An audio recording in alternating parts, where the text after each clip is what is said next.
Shut up and sit down.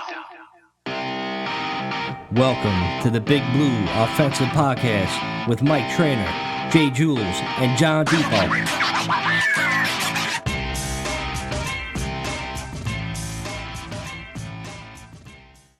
Hey, what's up, Giants fan? Welcome to the Big Blue Offensive Podcast. We are the former host of the Giants Brawl Podcast. You can follow us at BBO NYG Podcast, wherever you find, your Twitter handles you have, your YouTube, all the platforms, Spotify, Google Podcasts, Apple. Just look us up. We're there.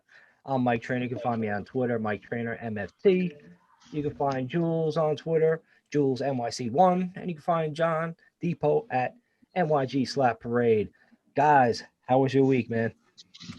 Good, man. Listen, I ain't gonna lie, I'm kind of pumped because we are finally days away from the NFL draft. So all the fucking months of bullshitting going on and everybody talking and this pick, that pick, it's hours, days away at this moment in time. I'm pumped for it. I'm gonna be all over it in this episode. So that's kind of what's all is banging around in my head right now. Thank God. Bro, I'm looking at the clock and we're recording this at basically 50 hours and 11 minutes. And then Roger Goodell will start talking his fucking dumb face. And I can't wait. I wish it was 51 minutes and that's it, man. It's going to be fun. It's always exciting. But I just can't wait to hear the first draft grades. And then the day after that, I'll be nauseous again until fucking September. The countdown clock is on, man. Then we got to grade the drafts afterwards. That'll be our next. That's what I'm saying, yeah. Absolutely. Special, Recap Tuesday. I think John's going to be our grader since he's going to be furious with all the draft talk being over with and stuff. You know, he's sick of it. But anyway, the countdown clock is here, man. We're almost here. We'll have another episode on Thursday. We're gonna watch the drafts together. We're gonna talk about each pick. So with live reaction videos. We're gonna have to get Jules off the cliff, you know. Listen, if I start screaming Sean Alexander, Ron Dane, shit's bad. For him, if John sees a wide receiver go instead of an offensive tackle, if an offensive tackle is there, like he might flip out. If we see I have a bucket next to me though, I could throw up into it after. It might be bad, man. It could be good or bad on Thursday night. But anyway, I want to get into a quick story, man. We didn't mention it a couple weeks ago, but rest in peace to DMX, man. Like he was a New Yorker, a Yonkers native. Good dude. You guys listen to DMX's music, right? You know who he is, right? Are you kidding me? Growing up, being from Yonkers and hearing things before it was actually released, just because we were able to hear things, it was crazy, man. And that dude always used to get me amped. I don't care what song it was, that shit would come on. I remember when Derek Jeter used to come out to it, right? Yeah, that's right. That shit was gonna be hyped in the Yankee game. I'm like, yeah. But yeah, rest in peace, DMX for sure, man. Rest in peace to the X-Man. Yeah, rest in peace, man. I don't think there's ever a person born with a voice more appropriate for what he does for a living. I don't know how they engineered his voice to sound like that, but that fucking just ridiculously raspy, gargoyle-ish voice was perfect for who he was as a rapper. And at one time, he was one of the most successful rappers of all time.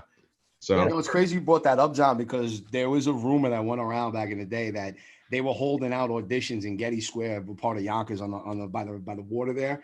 And supposedly DMX got on the stage with a wired jaw and was just kind of spitting into the mic. And because they saw that emotion and everything he was putting into it, that's where they kind of gave him a deal. And they were like, wait, you got a broken jaw right now? Supposedly, it's one of those folk tales that you hear around the neighborhood and shit. How true it is, I don't know. Urban legends. But I always used to hear that story and it makes sense, right? They heard the voice, they heard all that kind of shit, and they just saw it. And they were like, yeah, we're going to sign this dude. Usually when you blow up like that, it's you move out the neighborhood. My man always came back. It's he lived here for pretty much once a year. School Street. Neverhand, Ashburton, Riverdale. The business I'm in, the beer business, but a lot of my accounts, they sell water, Gatorade, juices, all that shit. So when DMX used to come back here, this is going back, 10 years since I've been working for this company 14 years. So I probably ran into him the first time 10 years ago. he was, came into the account or whatever, and bought like a whole bunch of water, Gatorade for the kids. So he was donating all this shit to like the Neperhan. I think the Neperhan PAL was still around at the time, or any other of these like youth groups or whatever. So I used to talk to him like a little bit. Yeah, talk about dogs. He's like, "What kind of dog you got?" I'm like, I got a beagle. Like, so when I had a beagle at the house, it's like, beagle. What's a beagle, right? I'm like, it's it's not a pit bull, is it? Like, it's kind of a cute dog. Yeah, he's like, I got like pit bulls. He's like, I'm joking around. I know all dogs. I know what a beagle is, man. I'm just fucking with you. I'm like, all right, man, like, all right, cool, So I'm like, I had a bunch of like swag. I always give like, people I know all this, beer swag I got in my car. So I gave him a bunch of shirts and hats. I'm like, yeah, give it to your like friends or whatever. And he was like really appreciated too, man. We talked like a little more. That was the first time I met him. Then like I ran into him again, like probably like 4 or 5 weeks later. It was towards the at the end of the summer. I think he was doing another thing where he donated. And all of a sudden there's like black Escalade pull up like on like Ashburn Avenue. And I was in front of my account. And all of a sudden this dude in the window was like, my dog. I'm like, the fuck? And I look at him, fucking DMX. Get robbed. Big boy's driving. He's like, save me some beer. And then he fucking took off down the street. And that's like one of the last times I like ran into him. I thought it was like pretty funny. But yeah, just like the moral of the story, man, like just a good dude, knew where he came from, wanted to donate and give back to like the kids, the community where he's from. Just like, man, just a good dude, man. And sometimes, they take him like, they take those kind of people too young, man. And that's always the case. Wait, I just want to clarify something. Are you telling me that you were just on the sidewalk and DMX pulled over, yells at you specifically, and then... No, he stopped in the middle of the road. Like, stopped. Street. It's Yonkers, John, right? Yeah, like, this is like 7 years ago. I'm like, what the fuck, man? I'm like, well, that's fucking dope, man. And then it kind of like he knew, like he was real tight with one of my accounts, like the owners or whatever. So he was outside too. He's like, yo, shouted him out or whatever. But I was like, man, this fucking guy's awesome, man. Meanwhile, like you seem like you're pretty, it's like, oh, hip hop star, like he's probably like an asshole or whatever, but nah, man, that dude kept it real, man. He knew where he was from. He really did. I have a cool rapper story too. When I was 16, I used to work at Bed Bath & Beyond in the towel section, and I met Queen Latifah. Nice. All right. Yeah. You saw her some stuff, something like, some towels and shit. Nah, she was trying to be incognito, but I was like, oh, hey, what's up? I was so young. I mean, this is almost 18 years ago. If you want to listen to something so nauseous, but yeah, I was just kidding, really. But I did meet her though. And then I was in her house later on in life, a different job. So she lives actually, I think she moved, but like 2-3 miles down the road from me in Colts Neck, there's some ridiculous mansions, and she used to live in the development there. And I work in the HVAC business, and I had an appointment that they made me I wasn't supposed to tell anybody, whatever. But I already knew it was her house. They weren't trying to fool anybody. But I actually ended up going there and meeting with her mother and her sister to sell her an HVAC system for her mansion, and they didn't fucking buy. Oh, yeah. That was the punchline I was waiting for. Yeah. You cheapskate, Queen Latifah. Like what the fuck? We going like somewhere else? Like fuck you. Jules, what rapper? Fuck you and Bed Bath Beyond. Jules, what rapper have you met besides G Steel? What's that? What rapper have you met besides G Steel? Oh man, yeah, right. You came down Fordham a couple of times, fucking rapping. Well, don't forget, I used to bartend back in the day, and when I was at Mars 2112, there was a lot of hip hop that was from there, and that's when 105.1 was just kind of starting. They used to have DJ Red Alert kind of being right next to us, so I had like a lot of experience. I mean, Jada was there, Nas was there. I got a chance to kind of interact with them a little bit, but also what was kind of cool back in that time was a lot of the Knicks would come in all the time and hang out there. And by the way, Chris Childs is by far one of my favorite fucking people, because literally I'll never forget, he comes up to the bar and he's like, yo, he's like, bro, I want to get this girl fucked up. And I'm like, all right. I'm like, bro, you're Chris Childs, but cool, man. Whatever you want to do, cool, whatever. All right. He's like, nah. He goes, yo, I need a thug passion, but yo, I need a more thug than passionate. I'm like, So you want me to put some extra Hennessy in it? You got it, dude. And like literally, that's all I did. I made it a little stronger. And each round, he was just throwing 20s at me. He's like, yo, that's for you. That's for you. That's for you. After a while, I was like, yo, I love Chris Childs. He's the greatest dude in the world.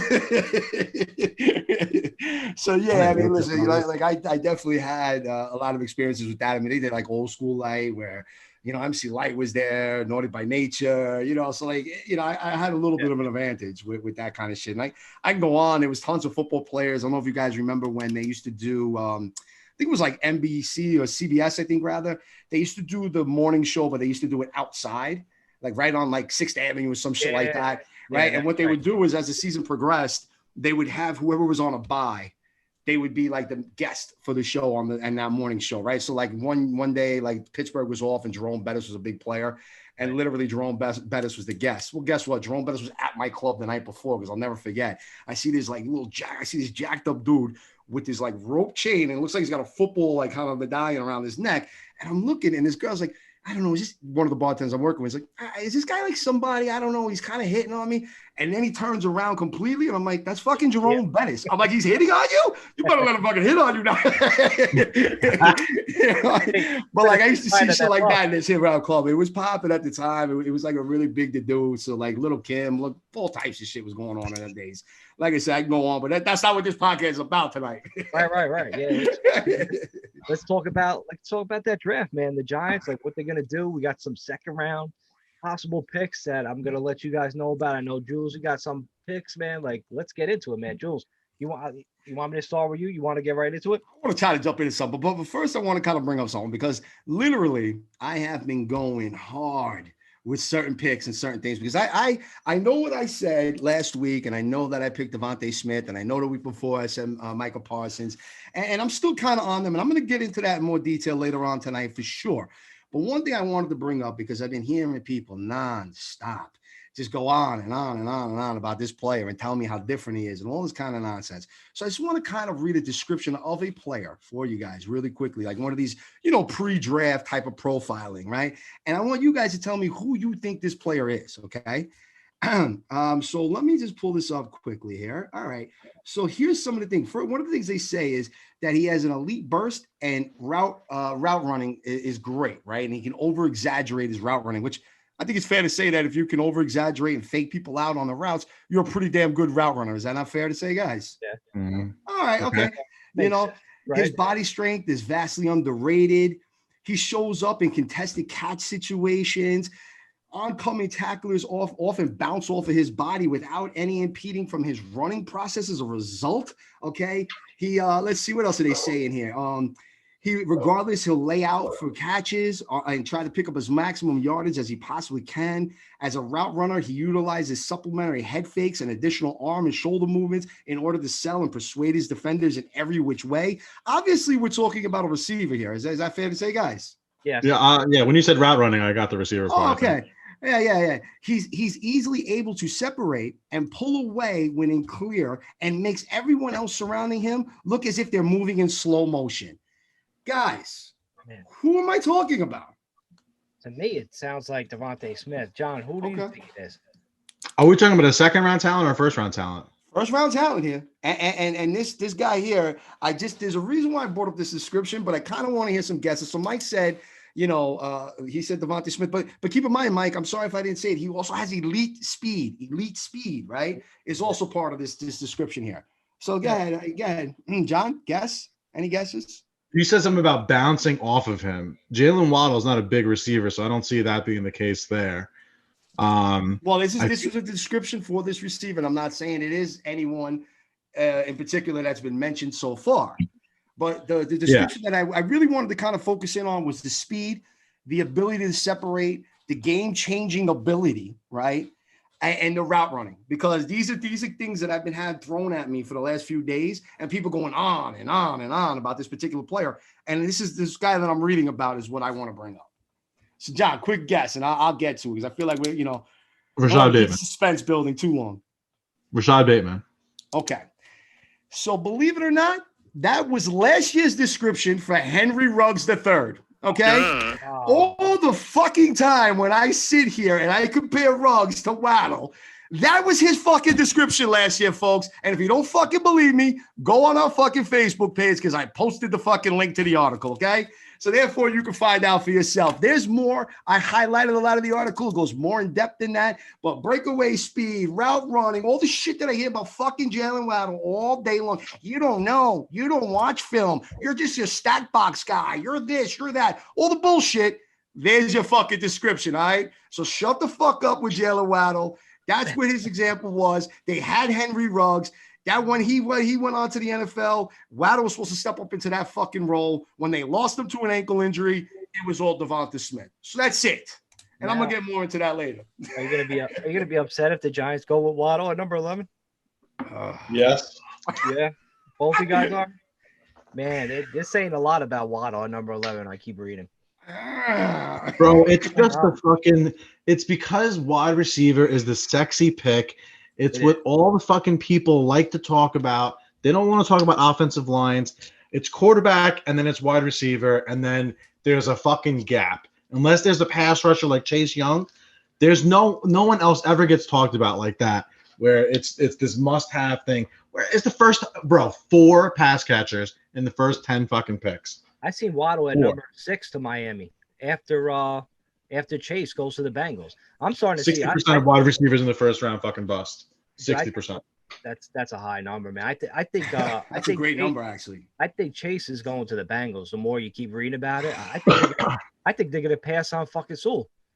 You know what? I don't know. I've seen mixed on that, right? Because I even seen some very credible sources, like Walter Football's a good one with their draft picks. There's a few others, and the last up to the minute, like looking a little earlier today, they kind of went back to Swell being the guy that the Bengals end up picking. I mean, look, just to reunite Joe Burrow and Chase is so fucking stupid in my opinion. Look, there's gonna be some other receivers that we're gonna talk about in a little later on that are going to be hanging around, especially if you're picking like the 4th pick overall in the 2nd round. You know what I mean? That are going to be there. If they really think they need a fucking AJ Green replacement, why they think they need that when AJ Green hasn't done dick for 2 seasons? All of a sudden they need to replace AJ Green. Like, get the fuck out of here. Like, that's just a dumb logic. And if they do that, you know what? I guarantee the Bengals are picking in the top 10 again next year. Well, that's true. Like, speaking of the 2nd rounders, I mean, John, do you want to go, John? Do you got something before I go right into the 2nd rounds, who I think the Giants could target with offensive linemen?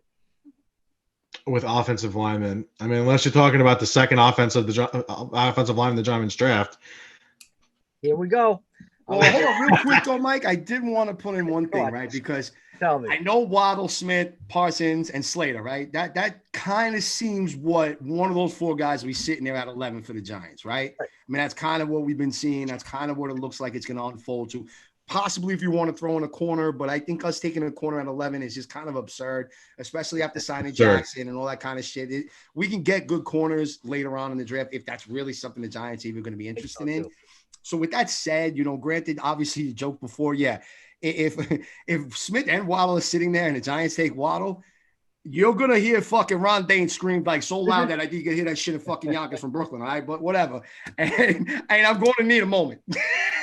I might even need 10 moments, all right? Like, I'm going to lose it. But anyway, with all that said, just wanted to put it in one thing because it is very possible those 2 receivers could be there with Slater and even Parsons. And I broke it down in the past, and I said that, if we do take Parsons, it's because Joe Judge had a up-close interview with him on Pro Day, was down in Penn State, and he says that character issues was just an adolescent child, a teenage kid in college just being a teenage kid, right? And wasn't anything serious about it, right? And if he passes on him, then we know that there might be some more truth to it.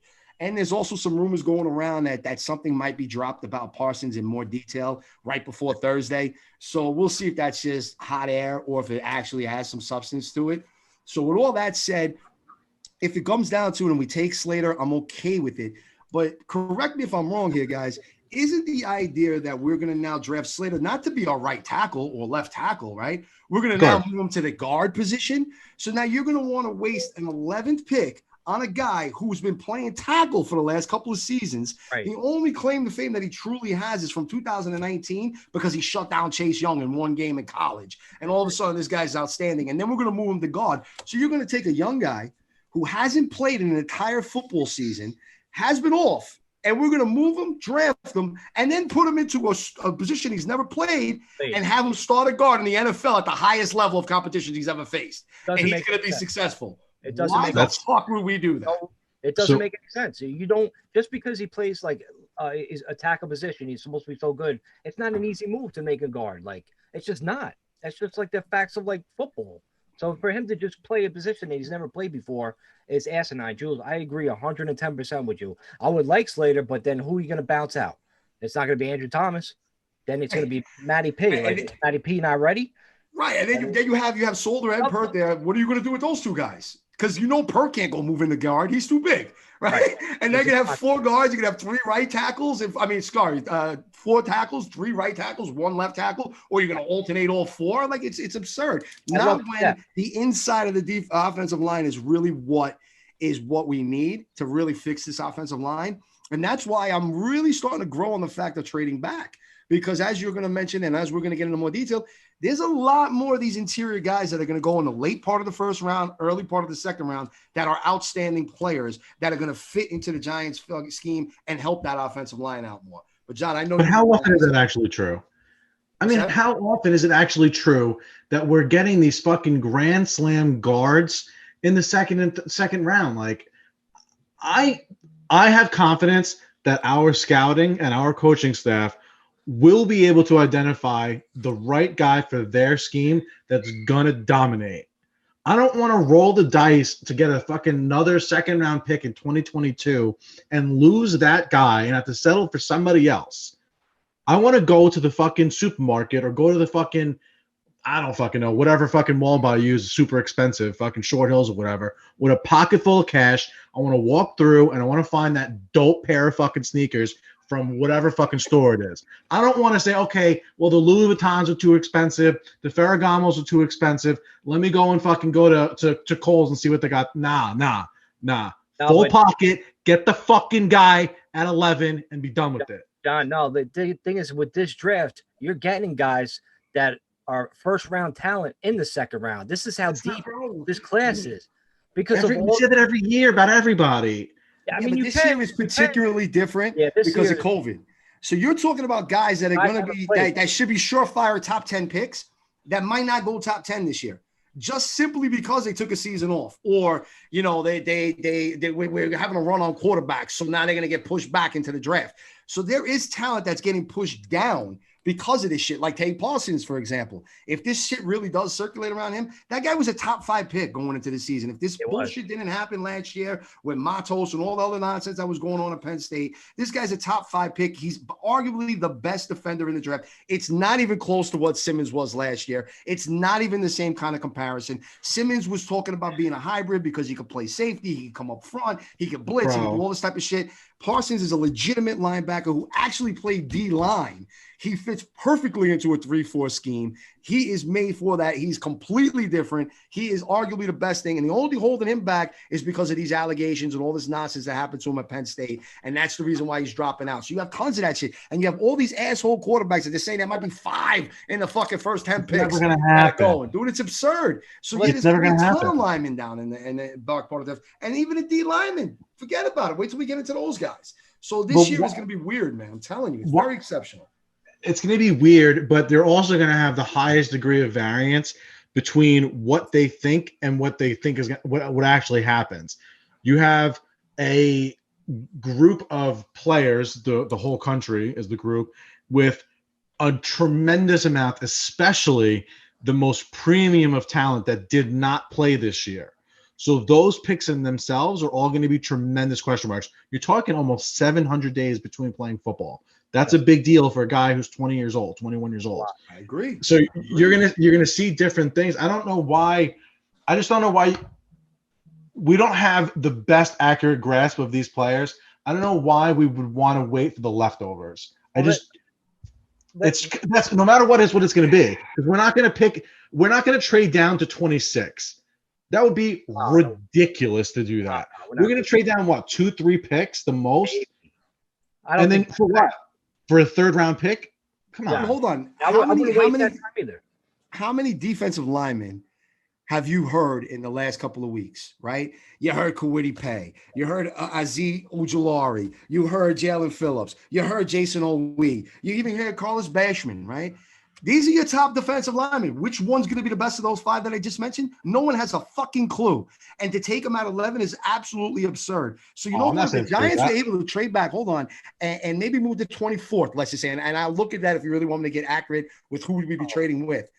Wait a minute. You're going to tell me that, Mike, and you know, I don't want to just jump into it quite yet, but like, with some of these offensive linemen, they're not going to be sitting there. You're going to tell me that some of these defensive linemen, these edge rushers that everyone's all excited about, aren't going to be sitting there in these 20s. And these guys, now it lessens the risk because now we're taking them at a later time. Imagine this real quick. Imagine we're able to trade back to 24 and pick up a second-round pick, right? Now we have a high second-round pick. We have that 24th pick and then a later second-round pick, right? You're going to tell me we can't get an offensive lineman, an edge rusher, and a wide receiver with those 3 Here's picks? the problem with that.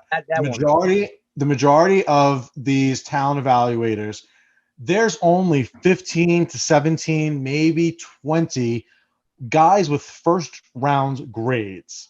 You trading back, you're essentially now getting 2 second-round picks. You're overdrafting somebody late in the first round because he really should be a second rounder, but what are you gonna do, trade back a second time?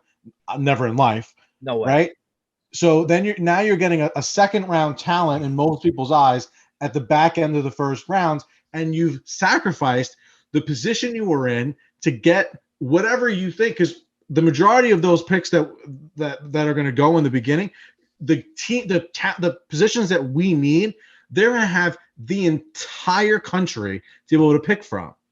I don't see unless you're able to go back 2-3 picks and pick up a second rounder this year. I don't see how anybody's going to give you that anyways, and B, why you would want to sacrifice on a position that is super, super important. And I'm not talking about getting a fucking cornerback. Like, hell no, it's ridiculous to even suggest that in my eyes. I mean, it's an insurance policy.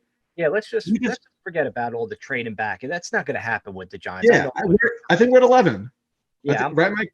I think we stay with 11, but let's move on for that shit, because we could talk about that shit for days. Them moving back, should they trade back or not? I don't think it's going to happen. Maybe you guys do think so, but I don't think so. Like, let's talk about what we were talking about before we got into this, was the offensive lineman. Like, I know you, John, you want offensive lineman 11. Juice, I know you'd be okay with Slater being there. Like, I would be okay with it too. But listen, there's second round guys that are good. I don't know. I'm going to give you 2 names to start. I got like 6 names I want to get into, but I'll give you 2 names. Good, because there's a few, and especially that John was saying that there's all these first round grades. There's like 6 guys that are linemen that all have first round grades. Well, I know one, Jules, you like. No, there's not. Jules, one you like is Landon Dickerson, and the other guy I like is Creed Humphrey. Now, let's start with Landon first. Alabama ties, right? So say the Giants do draft Devontae Smith. Why wouldn't they go second round, draft Landon Dickerson to play center? You know what I mean? He's the center that's been played there. And, and don't forget, he played guard. He played right guard for a lot of years before he played center his last year in college football. He's 6'5". He's a 306-pound giant. The only thing that concerns me with Landon is his injury history. He has a problem like staying healthy, and that's definitely concerning. So, you could put Landon, with that versatility. I wouldn't mind, drafting Landon and having either him or Gates play center or right guard, vice versa. You could interchangeable. I think the way the coaches want, I think they want that versatility on the offensive line. And before I'll let you guys talk about Landon, Creed Humphrey is a center only. This dude is a stud, man. I'm telling you, Oklahoma kid. Look him up if you didn't do any research on him. 6'4", he's another 310-pound guy. I mean, he's a dynamic fucking zone blocking center, man. He gets right off the line of scrimmage. He fucking hits you right away. I mean, he could be like, he's not like the big, most gigantic mauling center, but man, he can move that line of scrimmage, and that's what you need. Like, as soon as you hike the ball, man, he's in somebody's face. He's the guy that could plug in day one and be the starting center, and then you would move Gates to left guard, and then you have Hernandez and Shane Lemieux, like I said, fighting for right guard. Who would you pick out of those 2 guys? Oof. It's tough. It's a tough one. It's really tough because they're both studs. This is why I was saying, John, look, they graded Landon Dickerson as a first-round prospect. They have. He is. I don't think he makes it to the second round, to be fair. All right. But is he going in the top 15? Probably not. And that's why I was saying earlier that that's the type of player that'll fall to 20 because of everything that's going on. If you're going to tell me 4 pass catches are going, 5 quarterbacks are going, 2 corners are going, yo, dude, we're already at 12. We're already at 12 spots. And then we didn't even get to the top 4 tackles that are in the thing. The top 4, Sewell, Slater, Veritucco, Davishaw. Those guys are still going. So, yeah, Landon Dickerson is going to fall down, dude, because he's going to be considered a center and everybody wants to tackle first, right? So those 4 big tackle names are most likely going to go before Dickerson. He was arguably, and they said it hands down, the best center in the country last season. Hands down, okay? And that's just Landon Dickerson. Creed Humphrey, 3 seasons as the starting center for Oklahoma, big-time college, big-time competition, has never let up a sack. These guys are sitting there, and these are guys that have been playing center that would definitely be an upgrade over Nick Gates, where we could slide Gates in that guard position. I'm not going to let you say that shit about my boy Nick Gates. I'm just saying, where Nick Gates is more natural as a guard. Right. You know what I mean? Right. Like, why not let him play where he's a better fit? And that's just going to upgrade the offensive line altogether. Bro, Nick Gates, first of all, was a tackle, not a guard. He slid over he spent the entire offseason trying to fucking play center, started at center, and by the end of the season, he was one of the better setters in the league. I want continuity. There's more to playing center than just moving the defensive tackle. I agree. And chip blocking. There's a huge relationship between them and the quarterback with not only snapping the ball, which is one small part of it, but also protection and communication and all that stuff. This is a big year for this team. I already said it. The window is open for playoffs and better. So I don't want to keep pressing reset in these positions and you move to this place and you move to that place. I want this tree to grow. I don't want to keep uprooting it, planting it somewhere else and saying, oh, I don't like it there either. Let me put it here. I want Gates to go into year 2, and that relationship between him and Daniel Jones is solid. I was going to say, I also, like you were saying, whoever we draft, we put them on left guard, and then let Will Hernandez and Shane Lemieux, battle for right guard. I would do the opposite. I would do Gates and Lemieux. Hernandez and Lemieux fighting for the left guard because they've both been left guards their entire lives. That's fair. So you take Thomas, those 2 there at the left guard, right? Who Thomas and Gates will both have continuity with going into the season because they've switched off so much between Hernandez and Lemieux. That makes that 3/5 of your line have a lot of continuity, have a lot of practice between them, and a lot of live reps between them. The right side of the line, you're going to have Pert going probably. They love Pert. I love Pert. Most people love Pert. And you know what? Maybe he ends up being the next Eric Flowers. The 5-6 games that he played last season, he played well enough. He did. I feel like I just don't like the continuous gardening. We found something that's good. Let's just put it in the closet and you know what I mean? That's what I get nervous about. Well, Gates did play everywhere online. He just didn't play tackle. He played guard as well. That dude is like 2 years ago. But he played everywhere. Like, he knows like the position. Like, I wouldn't mind that. That's just me. That's if we go draft that route. I mean, I want them to get a stud center, and those 2 guys are it for sure. Well, by far. I feel like Gates is going to be a stud center too. The dude's mad young. He was a rookie last year or 2 years ago. 2 years ago. And we signed him to a 2 or 3 year contract. He's going to be on the Giants. All of Daniel Jones' rookie contract, he's going to be on the Giants. I just feel like you got to let these guys grow, and that's what's hugely important for a football team. Now, would you be happy if they do decide to go just specifically guard only and draft Wyatt Davis in the second round? In the second round, he could start Wyatt Davis. He could start right away. If we, like I said last week, I'm dead set. Not dead set. That's not true. If I had my way, right, and they feel he's worth the pick, I want Elijah Veritucco because he's apparently the guy who is the number 1 guard prospect in the country, and that's what I want to fill is that one position. So I'm hoping that that's what they go to in the first round. Should they not, and they go with one of the receivers, whoever else then yeah, I would definitely want them to make sure that they get somebody like that. I was listening to something today though, and shame on me for not writing it down, but either Landon Dickerson or Alex Leatherwood. I'm not sure which one of those two players it was. The L got me thrown off there, the L in the name. But one of them, multiple teams have come out and said, well, not come out, but there's been conversation between multiple teams that their medicals did not check out. Whatever injuries they had, it's going to be a problem for them, and they're going to be out on them. So he's fallen off a couple of teams' boards. I'm not sure which one it is. Like I said, shame on me, but of those two guys, and I know you're talking about Landon Dickerson, but I just wanted to make that point because it's possibly him. I mean, he's the one that's been like hurt a lot, for most of his college, so that could be Okay. it. But Wyatt Davis, Wyatt Davis, Ohio State guard, dude, my man is 6'4", 315. That dude is a freak, man. Yes. Like he's like, for an interior lineman, this dude could just, flat out play, man. Like a pulling guard, like the block scheme, the run scheme. Yeah, I'm telling you, this dude could be the guy that we could target. But I'm hoping he lasts in the second round because there's a lot of hype on him too. Yeah, well, the whole thing with Wyatt Davis, like he would be a surefire first round pick. It's just he had a knee injury, so they wanted to see how he recovered from it. And that's kind of what's been pulling down his stock as far as the draft is concerned. But he's a fucking stud.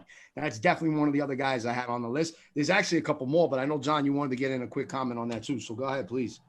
No, go ahead. Oh, yeah, because, I mean, look, Wyatt Davis, he's an excellent pass blocker. It's exactly the right fit. These are the guys that look, do I think that all these guys are going to be sitting there in round two? Of course not. But I think one or two of them are going to fall down. And these are first round potential guys. And look, you look at any draft in the NFL, there's Hall of Famers that come out of the second round. Okay. So don't knock the second round as all of a sudden all the talent's gone, like it's the fucking NBA and you draft in the first fucking lottery picks and then it's all done. This is the NFL, man. It ain't like that, bro. There's a lot of unproven guys. Look, there's a name that I'm just going to throw out there, and I'm not saying this is the way the Giants go, but he is supposed to be a very elite center. His name is Quinn Minarez, okay? And he's out of Wisconsin Whitewater. I know it's a shit school, and I know like who the fuck did Jules just mention? I get it. But look, this dude didn't get a chance to really showcase his skills this past season because the entire conference was out because of COVID. Like they just backed out, so the kid never got a chance to play this year. But when he showed up to the Senior Bowl, he was making people look like fucking fools, all right? He was showing up these other guys. He was battling with like the Landon Dickersons and showing up just like they were and performing just as well as he did at the Senior Bowl. And here's a guy definitely going to fall down because they don't even know who the fuck he is really with that name. It's just a small name, small school type of shit, kind of thinking of like Pert, that kind of a level type guy, where in the third round, these type of guys be sitting there. And then one other guy that I like is Kendrick Green. He's a guard out of Illinois, very versatile.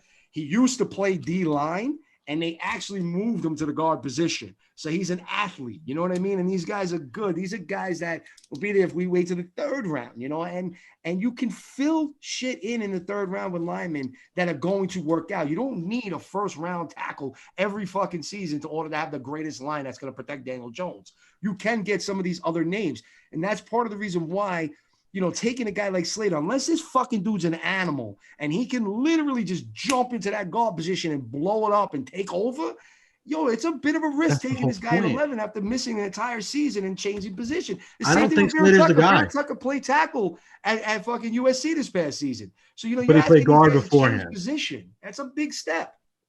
Well, okay. I first of all, I said it last week. I don't think Slater's going to be the guy. I said it there. The end of the last time that he played football, the last time he actually played football in 2019, they were projecting him in his draft class to be a second-round talent. He did not play football, and all of a sudden, he's the top 10 pick. I don't see how that's even remotely possible. Makes total sense. Except for the fact, and this is just a problem with humanity and society in general. Someone posted a couple of videos, a montage of him having a few good snaps against Chase Young, and everybody lost their minds. That's what I think happened with Rashawn Slater. I'm not married to that kid. Fuck that kid. I don't care who he is. I'm talking about getting an actual guard. Elijah Vera Tucker, he played guard and was dominant in 2019. They needed him to kick out to tackle, and he played well he played excellent at tackle too. That's who I'm thinking. That's what I'm saying. If you have the opportunity to get, because this is the thing, when you start talking about now the 10th, 12th, 14th lineman taken, that's who you're looking at in the 40s. That's probably what it's going to be. You're talking about like a quarter of the teams in the NFL already picking their guy out. And just because a name is there that you recognize doesn't mean that that player A is going to pan out, which is obvious, but that doesn't mean that he's going to play up to his potential in your particular scheme. So instead of having to be saying, okay, I'm going to go and follow behind these other teams, let them take from my fucking pile, and then I'm going to go and find out what's left, that just irks me. I don't know if it's just my personality. I don't know what it is, but I don't want anybody's fucking hand on my food before I fucking touch it. I want to eat the whole fucking meal, and I'll throw you what's left, what I don't want. I'll give you That's leftovers. what I'm talking about. Because we're not a team that we need to work. We have clear defined needs. We need an edge rusher, and we need a right guard. As of right this second, the team's confident in their center, their right tackle, their left tackle for sure. Between Hernandez and Lemieux, they're going to be satisfied with them. The wide receivers they have, they're very excited about. The tight ends they have, very excited about. Secondary is going to be fucking ball sack elite. Defensive line is awesome. Linebackers are very well good enough, especially with an all-pro talent in Blake Martinez. We need one specific position on offense and one specific position on defense. The defenders, they're the pass rushers, they're all regarded as probably second-round talents. So why not address and get the biggest fucking club you can at the first round for the right guard for that one position, and then go ahead in the second round, maybe even try to trade up a little bit into earlier in the second round or late in the first round, even if they have to give up a third or fourth round pick next year, whatever, and then you can get your pass rusher. Isn't that the best case scenario? You're plugging two sniper rifling, two people that are the best value at their positions. Well, that's kind of where I was going with the whole trading back idea, right? Because that would kind of fulfill those type of needs. But I want to make one quick bold prediction here. All right. And Mike, you'll appreciate it. And when I mention the name, you'll know why.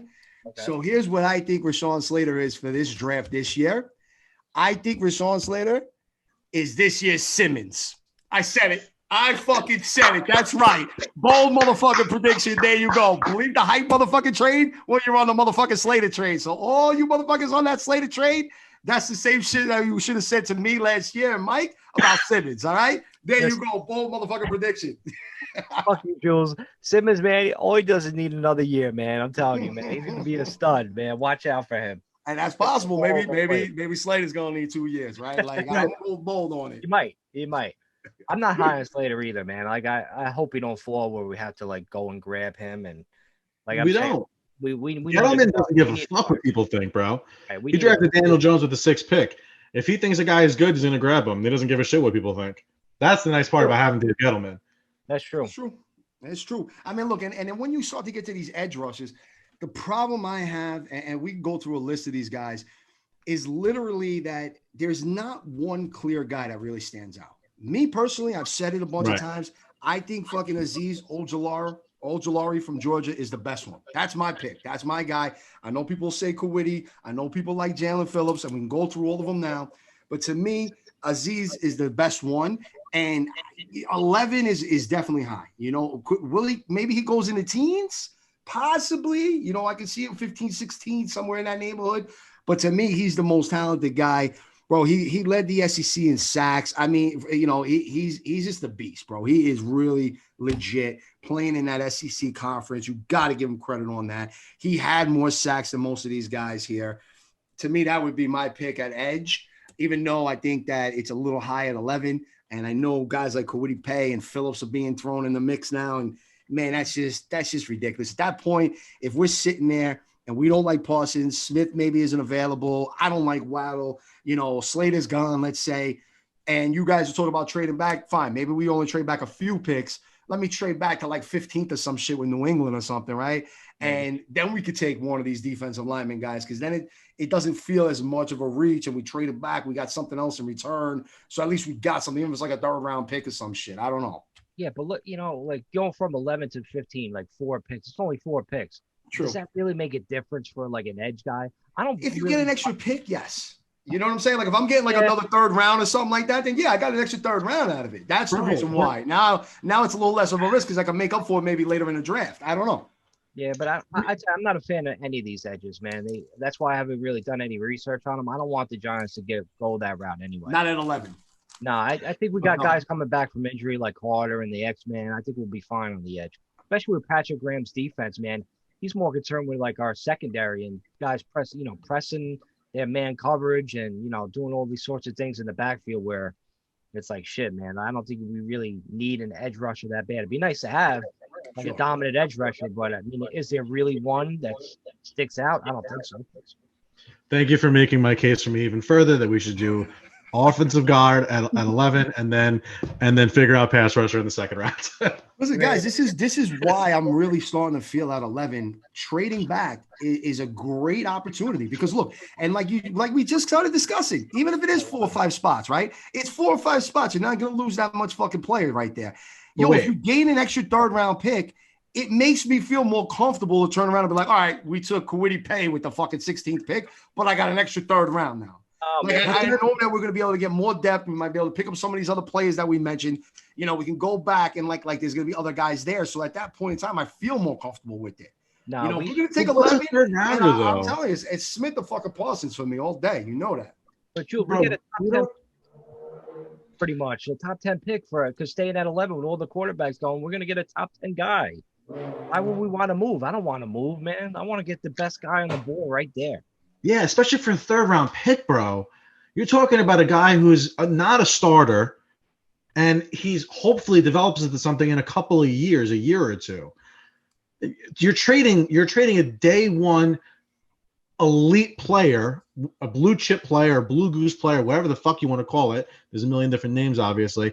You're trading your ability to get that guy, whichever guy it is, to get somebody extra on the bench. Well, no, let me ask you I'd rather do this. Jules, what do you think about this? Go ahead. What do you think about whoever it is that they draft in the first round? AVT, fucking Slater, Waddle, whoever the fuck it is. Okay. Trading back with the second pick.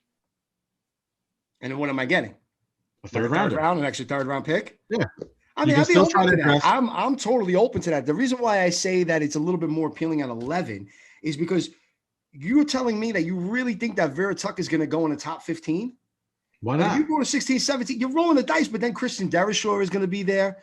There's going to be other guys like that. Landon Dickerson's going to be there. You could still get that blue chip offensive lineman, and now I got an extra pick. And if not, then maybe one of those edge guys, those big top edge guys, Ojolari or Phillips or Pay or one of them guys are there at 17, 18, right? So now you have 6 like guys that are supposed to be big time names that could still potentially be there at the 18th pick. And what makes me feel more comfortable and kind of like tucks me in at night, makes me feel a little cuddly and warm, is that I got an extra pick out of the fucking thing.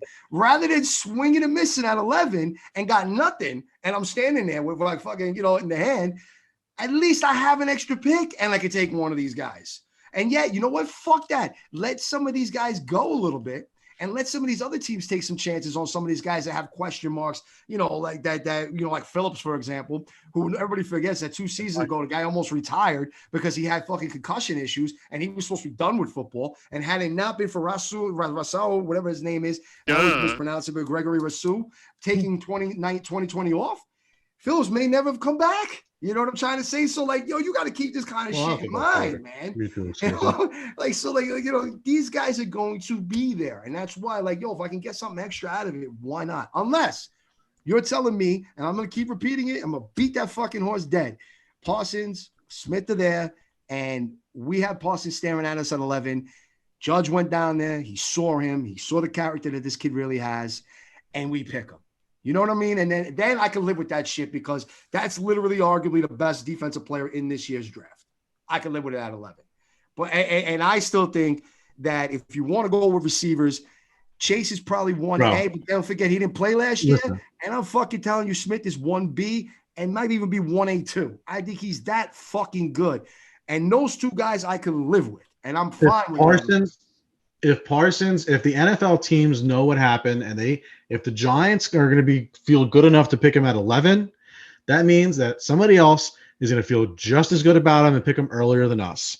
Yeah, but so it's either he's not going to make it to 11. He's either going to if he's as good as you're saying he is, and I don't know if he is or he isn't, but if he's as good as you're saying that he is the best defensive player in the draft, how are teams going to pick the third and fourth best pass catchers and leave the best defensive player on their team in a league that all the fucking rules are slanted towards the offense? You're not going to try to strengthen your defense. I don't know about that, man. Listen, and we brought up possible landing spots, but if you're really projecting, like these experts are saying, that at least 4 quarterbacks, if not 3, right, at the least, should be going in that first round. Plus the possibility of 3 to 4 pass catchers, plus 2 offensive linemen, and you have a corner, right? One of the corners are going. Now they're pumping up Horn as we're getting closer to the draft, right? So now it's not even just Surtain anymore. It's also Horn. Yes, sometimes those are needs that teams have, that they have one of these stud players that's sitting there, and they need to take one of these guys first. But and then they could worry about fucking, filling in or going for like the best overall player. Look, Dallas clearly needs a corner, right? If Surtain is sitting there, why would they not take him? Dude, right. the way the league is going, you need corners now because you got to go against these elite pass rushers that catch everything. So you have to get guys that can fucking D up. That's why Horn and Surtain is all the way up there, probably going in, top 10, top 12 picks. There's a reason for it. I mean, that's just the way it is, man. And that's why that's the only reason. So you bring in some character issues, right? Let's not forget when was Tunzel's draft, where I literally was just having this discussion last night because it all had to do with the fact of Michael Parsons and everything else. When was that? I think it was 15 because I think that's when we picked Eli Apple instead. Right. So don't forget Tunzel, all of a sudden is showing with a fucking gas mask on, smoking weed, and the dude dropped down in the draft. He had all the fucking talent in the world, and he's a teenage kid smoking weed, which is now legal. Had it been 5 years sooner, they would have laughed about that shit, and the kid would have went in the top 5 like he belonged, right? So, stupid shit like Warren Sapp back in the day was rumored to have smoked a joint.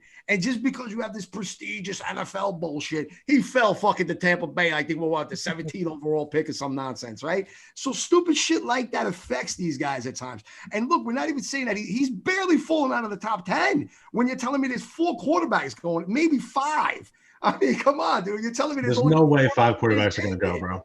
Huh? Yeah. There's no way. There is, no doubt. You think 5 quarterbacks are going to go? Top 10? No doubt. There's going to be trades up. I'm telling you. Mark my words right now. All 5 are going to go. You think, bro? I would fall off my chair. If Mac Jones definitely goes 3, all 5 are definitely going. That's the only one I could see slipping out of 10. How many times in the last 20 years? How many times in the last 20 years have 5 quarterbacks gone in the first rounds? No, but remember, we were saying it. We were saying on this podcast, well, the former podcast we were on, that these quarterbacks were all going to go like the top 10 picks. And then all of a sudden, you guys are saying that shit. I mean, yeah. My mock draft have 3 quarterbacks going first round. No, but remember, we was like me. All right, maybe me and Jules were saying that at the time. But then all of a sudden, remember, like a month and a half ago, 2 months, Adam Schefter came out. I was like, "Oh, don't be surprised if all these 5 quarterbacks go to the top 10." I'm like, "Damn, Adam, where are you getting your information from?" It must have been from the Giants Brawl podcast that we were previously associated with. So, I'm telling you, we watch this draft. There's going to be some crazy trade ups. You watch for a team like New England traded up. Don't be surprised if Carolina drafts a quarterback because they didn't pick up Sam Darnold's 5th-year option yet. Why are they waiting to pick that option up? Why are they waiting to? No, they just gave up 3 picks for him. They're definitely gonna take the 5th option. Oh, nice there. But no, Mike, you might be in love with Trey Lance. I mean, you're dead right there. Let's just say, for example, the rumors are true, and the 49ers take Mac Jones with that 3rd pick. It's guaranteed that fucking 4 quarterbacks are going in the top 10.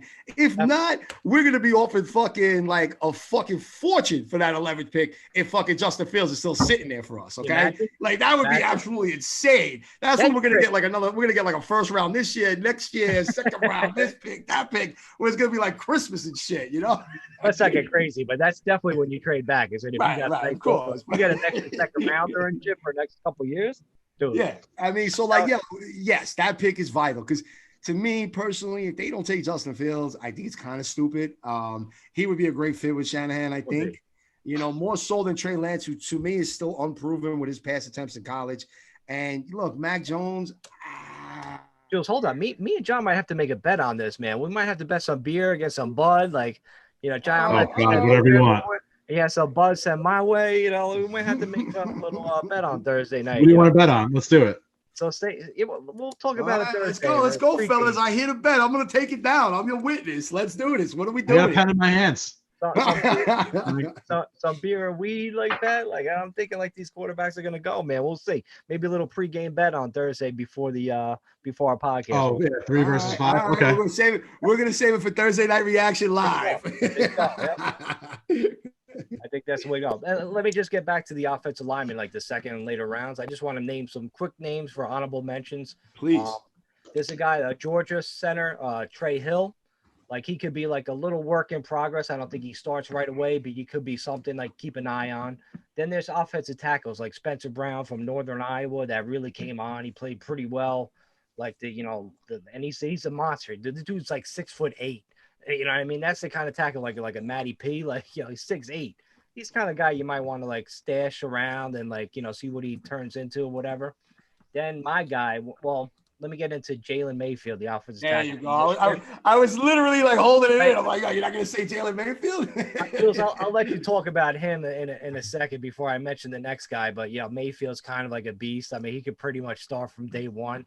I don't think he's going to last to the second round. He might be like a late first. But the other guy I wanted to honorable mention is my Notre Dame guy, Liam Etcheberg. Oh, yes. Like that dude, he took the spot over from Mikey Mick when he left, and he started like the left tackle position. He played pretty well. He didn't allow a single sack all season, his last year there, and he was going against rushers like Kwity Paye and all these other names. So he held his own. So I think he's gonna last. Probably go late in the first round too, but. He's just an honorable mention, man, to get these guys like out of the way. That's what I'm saying is it's a deep offensive lineman class, and these guys can play from day one. Yeah, and I agree. I'm serious. Like if this is like a year where these offensive linemen are guys that are going to be available later in the draft, just because of all the craziness that should happen, right? Because we don't fucking know what's going to happen. Let's be real. As much as we sit here and analyze and predict and throw fucking darts at a board, no one knows what the fuck's going to happen, right? There could be 7 trades before the fucking 11th pick, right? Like, there's already been 2. I'm gonna bet right? that's not happening, Jules. No, right? I mean, look, obviously exaggerating, but you know what I mean? Like, it's crazy shit that could happen, right? Yep. And, that's what always happens. The unexpected is what happens, right? That's what these drafts are all about.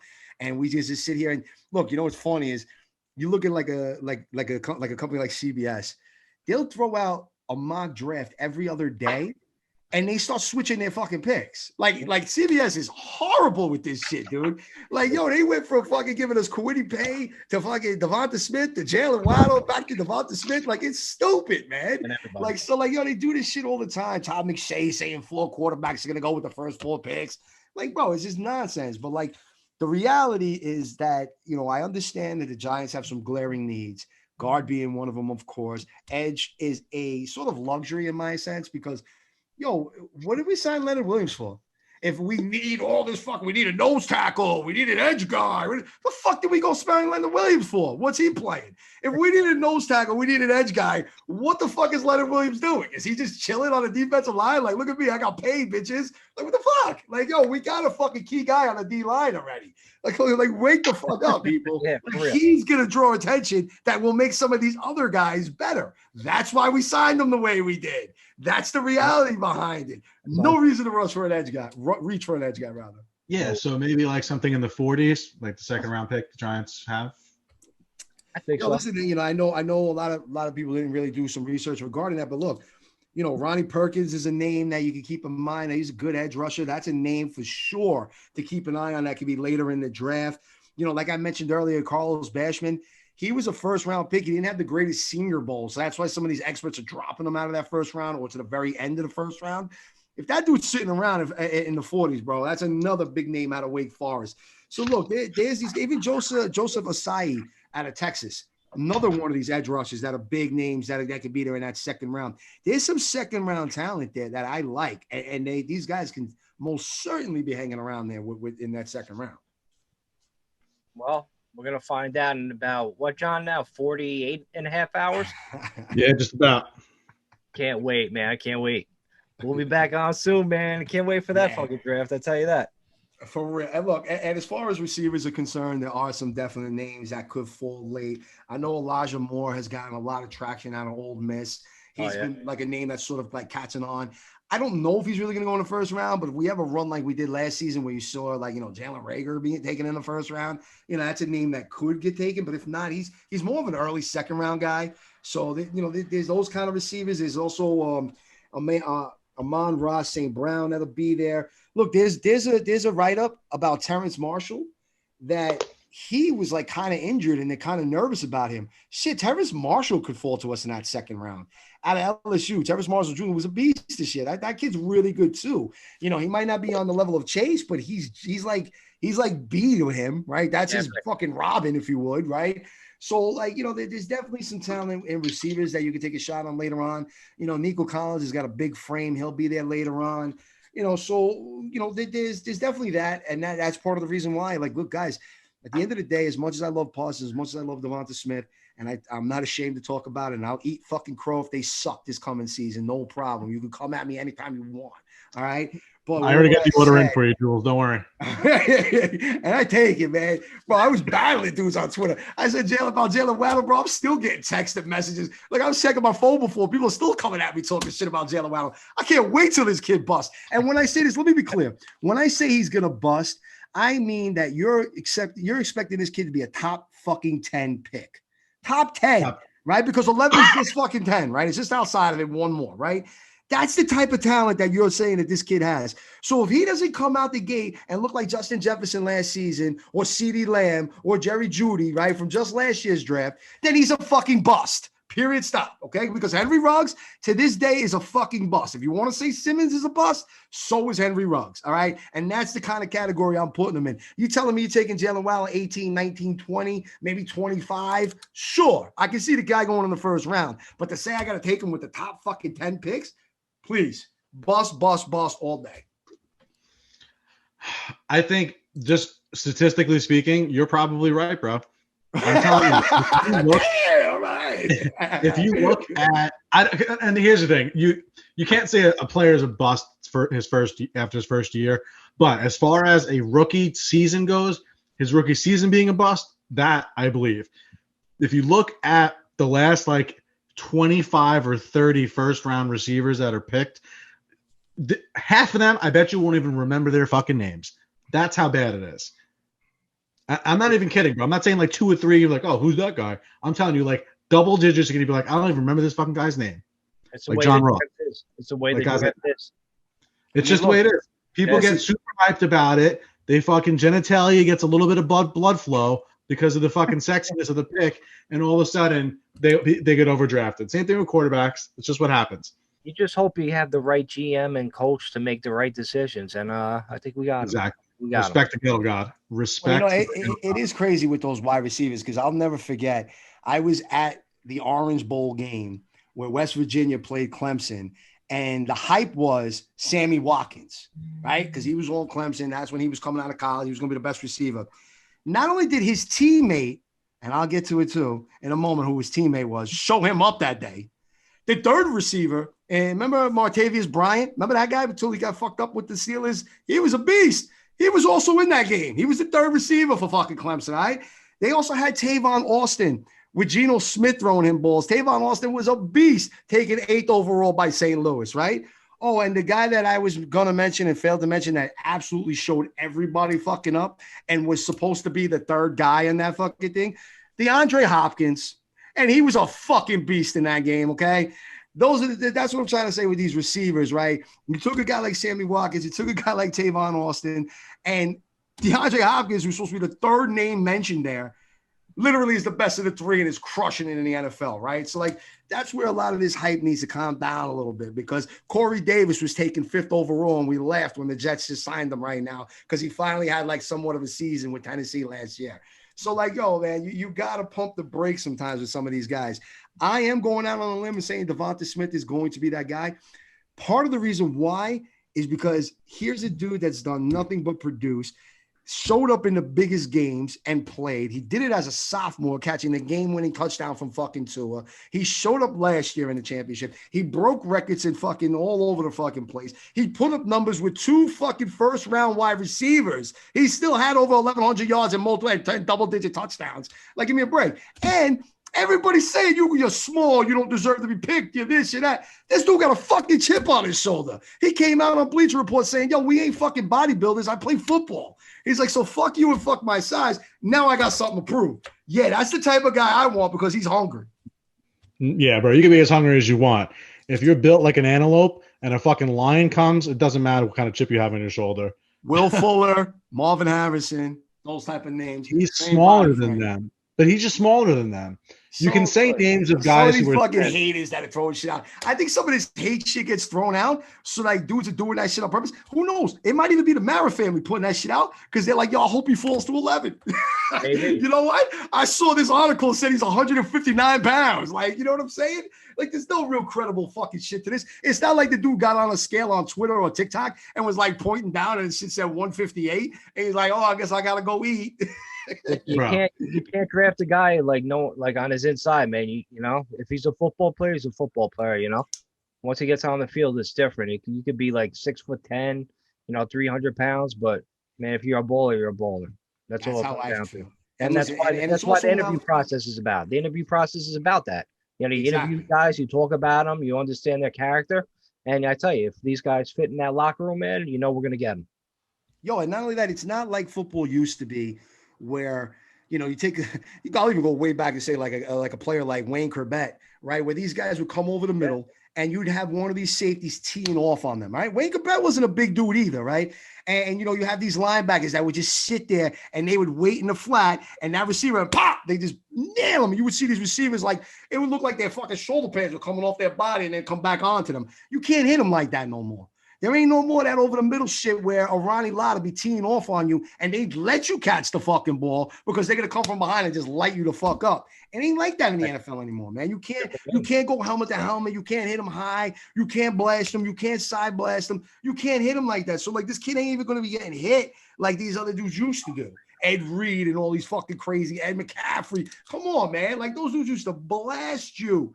Bro, it ain't like that no more, man. It's just not. Bro, you're telling me this kid's going to get through his entire 5-year rookie contract without someone laying some wood on him?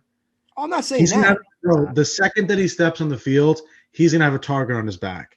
The second he steps on the field, because every single guy in the NFL is going to be looking at him like, who's going to break this little motherfucker first? Oh, you got to catch him. You got to catch him. What? Bro, you got to catch him. Unless you're telling me that this motherfucker is going to catch every single pass and take it for a touchdown, which – you know what? If he does, I really hope he's in fucking royal blue. But the chances are he's going to be getting tackled, and he's going to have a target on his back because they don't look to fucking tackle guys like DK Metcalf and fucking Kenny Galladay and fucking Brandon Jacobs. They don't want to tackle guys like that. They're timid. When they get a little guy like that, bro, you got to understand it's not his weight. It's his weight and his height. That's the problem. He's 6'1". Right. 6'1". At 160 is a lot different than 175. Come on. He's not 175, bro. We have eyes. The height. Hey, I went to his last physical with his doctor. Adam Anthony Bone. He's not 175 pounds. He's just not. Listen, guys. Deshaun Jackson, he weighs like a buck, like 50 wet. Like he came out of like college like 167 or some shit. I think he weighs like about 180 now, 175 now. Like he was a second round pick. There wasn't so much hype about him coming out of college. And I tell you, this kid Smith is way better than Deshaun ever was in college coming out of Cal. And Deshaun had a nice career. And that's for sure. Deshaun's been a little injury prone. I give you that. That's the only thing. But when he's on the field, he's fucking dynamic. And I hate when he's on the field. I hate that you had to bring him up out of all the fucking players. But that's what the most hated fucking NFL player in history. I hate him. But he was nasty, right? He was fucking nasty. Like if you're gonna, and you know what, the injuries really only started happening towards like later on, like 6-7 years into his career. So he had the first fucking 5-6 years where he was just fucking playing crazy. He did. He was like he was a Pro Bowl 3 times. He's a Pro Bowl guy 3 times. Fucking All-American a couple years. Right. He's. I gotta make a point. So I mean, I gotta make a point really quick. Is my fucking microphone on here? All right. So you guys weren't even looking up. So people compare him because of the weight matches, and I just want to show you how limited people look into things, right? And I'm standing here looking at fucking Pro Football Reference, Deshaun Jackson. I'm trying to make this point that it's not specifically his weight that's the problem. It's his weight to height ratio. The fact that he's 6'1", he is a beanstalk. 6'1" is not particularly tall, but when you're 160 pounds, at 6'1" is a problem. Deshaun Jackson was 175, which is already 10 pounds plus more than him. He's 175, dude. Come on. He's right. What? So, bro, 10. Right. Okay, 9 pounds. I'm sorry. The steak that I'm gonna eat tonight is the fucking same weight of a difference. He's 5'10". Deshaun Jackson is 5'10". That's a lot more meat on the bones, bro. If you look at this kid, he's small. And I'm not saying he's gonna be a bad player. I'm just saying you are taking a gamble. You are putting you're taking your first round pick and putting it down as a gamble that this kid's going to be healthy enough to be a player. We got OTAs. We got some time to put a little meat on his bones. You know? Yeah. And truth be told, anybody who fucking works out and trains, right? I don't give a fuck who you are. If you're putting on size and you're putting on muscle, you got to be able to eat. And you got to have fucking money to do that shit. All right? If you really want to put it on pure. Do not give me this argument, Jules. My man was eating ramen, bro. He was eating that shit like in a microwave and shit. Like, that's all he's been eating for the last fucking couple of years. Now he's going to come. He's getting $1 million contract. Like, he's going to go out and eat, bro. He's going to be eating like 17 egg whites in the morning and shit. Like, fuck it. I'm going to get another dozen eggs tomorrow. Fuck it. You're out of your mind. Let me make this clear. He was not just eating ramen throughout. Okay? He wasn't going to fucking Westchester Community College and shit. Bro, that's what he was fucking one of the crown jewel. To 7-Eleven getting those hot dogs. They were old. They were like fucking, they're like 2 for $1. He was like, I'll take one. Jesus Christ. This podcast just went off the rails. Can we wrap this shit up already? Jesus Christ. Listen, I think we definitely have our opinions out there. We gave you some names to keep an eye on for later on in the draft, later on in the first round for certainty. All right. And also, we're going to do a reaction video. We're going to be going live. We're going to be doing shit on Thursday. So that shit is like 48 hours away where all this mayhem is going to fucking hit the fan. And you're going to get all our bold reactions live and uncensored. You may even see me fucking trying to jump out a window. I don't know. We'll see how this shit goes down. All right. And what was that, Giants? What? Before you stop talking, I wanted to make sure that my prediction was out there before you wrapped up, because I wanted to make sure that it was out there first. Do it. What is it? My prediction is the Giants will draft a running back before they draft a wide receiver this year, and my prediction is that there will only be 3 quarterbacks taken in the first 10 picks. Whew. Well, yeah, we're gonna get to that in a minute. So I think we got some kind of bet here going between how many quarterbacks we take in the first 10 picks. It's gonna be a little green, a little beer, a little shit going down. So you want to tune in to see how that bet goes down. 100%. John's also throwing out a bold prediction.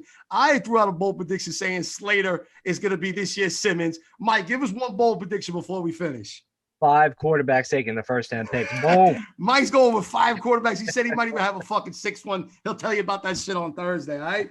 In the meantime, you know you can catch us at BBONYG Podcast, Big Blue Offensive, all right? We have a Facebook group. Go check that shit out. I'm on that thing going crazy all the time, having legendary commentary on it, all right? You can catch John directly at Twitter at NYG Slap Parade, Mike directly at Mike Trainer MFT, and myself, Jules NYC1 on Twitter. But come join us. We're going to have a lot of fun. Next 48 hours, it's here. The draft is here, guys. Let's get ready. Let's have a fucking blast. I'll see you guys in 2 days. Peace.